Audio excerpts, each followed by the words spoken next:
பாமகவுடைய அடிப்படை உறுப்பினர் உட்பட அனைத்து பொறுப்புகள்ல இருந்துமே அன்புமணியை நீக்குவதாக அந்த கட்சியுடைய நிறுவனர் ராமதாஸ் அதிரடியா அறிவிச்சிருக்காரு. பாமக நிறுவனர் ராமதாஸுக்கும் அவரது மகன் அன்புமணிக்கும் இடையேயான கருத்து மோதல் தொடர்ந்து நீடிச்சிட்டு வருது. இந்த சூழல்ல கடந்த மாதம் 17ஆம் தேதி ராமதாஸ் தலைமையில நடந்த பொதுக்குழு கூட்டத்துல அன்புமணி மீது 16 குற்றச்சாட்டுகள் முன்வைக்கப்பட்டதோடு மட்டுமில்லாம அதற்கு அவரு கடந்த மாதம் 31ஆம் தேதிக்குள்ள பதில் அளிக்கணும்னு நோட்டீஸும் அளிக்கப்பட்டது. ஆனா அவரு பதில் கொடுக்கவே இல்லை. இதனை தொடர்ந்து கடந்த 4ஆம் தேதி தைலாபுரத்துல பாமக மாநில நிர்வாக குழு கூட்டம் ராமதாஸ் தலைமையில நடைபெற்றது. கூட்டம் முடிந்ததுமே செய்தியாளர்கள் கிட்ட பேசிய ராமதாஸ், அன்புமணி மீதான 16 குற்றச்சாட்டுகளை குறிவைத்து அனுப்பி வைக்கப்பட்ட நோட்டீஸ்க்கு செப்டம்பர் 10ஆம் தேதிக்குள்ள உரிய விளக்கம் அளிக்கணும்னு நோட்டீஸ் அனுப்பப்பட்டிருப்பதா சொல்லியிருந்தாரு.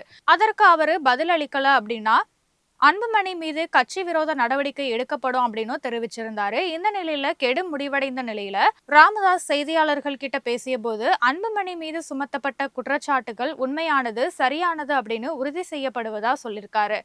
அன்புமணியோட செயல்கள் தலைமைக்கு கட்டுப்படாத வகையில உள்ளதால பாமக செயல் தலைவர் பதவியிலிருந்து அன்புமணி நீக்கப்படுவதா அறிவிச்சாரு. கட்சியுடைய அடிப்படை உறுப்பினர் உட்பட அனைத்து பொறுப்புகள்ல இருந்துமே அன்புமணி நீக்கப்படுறாரு அப்படின்னு பாமக நிறுவனர் ராமதாஸ் தெரிவிச்சிருக்காரு.